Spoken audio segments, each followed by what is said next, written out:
রাজধানীর বসুন্ধরা গেট হাজারো আন্দোলনকারীর দখলে। এক দফা দাবি আদায়ে দেশব্যাপী চলছে বৈষম্যবিরোধী ছাত্র আন্দোলনের অসহযোগ কর্মসূচি। এর অংশ হিসেবে রাজধানীর বসুন্ধরা গেট সংলগ্ন প্রগতি সরণি সড়কে অবস্থান নিয়েছেন হাজারো ছাত্রজনতা। সরেজমিন রোববার ৪ আগস্ট দুপুর 12:30টার দিকে সড়কে অবস্থান করে আন্দোলনকারীরা বিক্ষোভ করছেন। এতে এই এলাকার যানবাহন চলাচল বন্ধ হয়ে যায়। আন্দোলনকারীদের ১, ২, ৩, ৪ খুনি হাসিনা গদি ছাড়, এই বাংলায় হবে না, বৈষম্যের ঠিকানা, ১৮ হাতিয়ার, গর্জে ওঠো আরেকবার, আমার সোনার বাংলায়, বৈষম্যের ঠাঁই নাই, এসো ভাই এসো বোন, গড়ে তুলি আন্দোলন, চলছেই চলবে আমাদের আন্দোলনসহ সরকার বিরোধী বিভিন্ন ধরনের স্লোগান দিতে দেখা গেছে।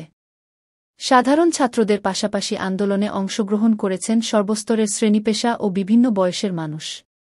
তাদের মধ্যে উল্লেখযোগ্য পরিমাণ নারী রয়েছেন।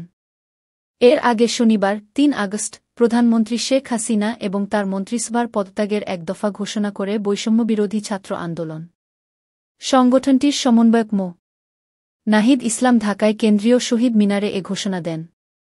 নাহিদ বলেন, বৈষম্যবিরোধী ছাত্র আন্দোলন থেকে আমরা খুব দ্রুতই ছাত্রনাগরিক অভ্যুত্থানের জন্য সর্বস্তরের নাগরিক, ছাত্র সংগঠন ও সব পেশাজীবী মানুষের সঙ্গে মিলে সম্মিলিত মোর্চা ঘোষণা করব।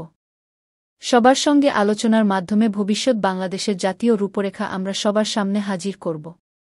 তিনি আরও বলেন, শুধু শেখ হাসিনা নন, মন্ত্রিসভাসহ পুরো সরকারকে পদত্যাগ করতে হবে। এই ফ্যাসিবাদী শাসন ব্যবস্থার বিলোপ করতে হবে। আমরা এমন একটি বাংলাদেশ গঠন করতে চাই, এমন একটি রাজনৈতিক বন্দোবস্ত তৈরি করতে চাই, যেখানে আর কখনো কোনো ধরনের স্বৈরতন্ত্র ফ্যাসিবাদ ফিরে আসতে না পারে।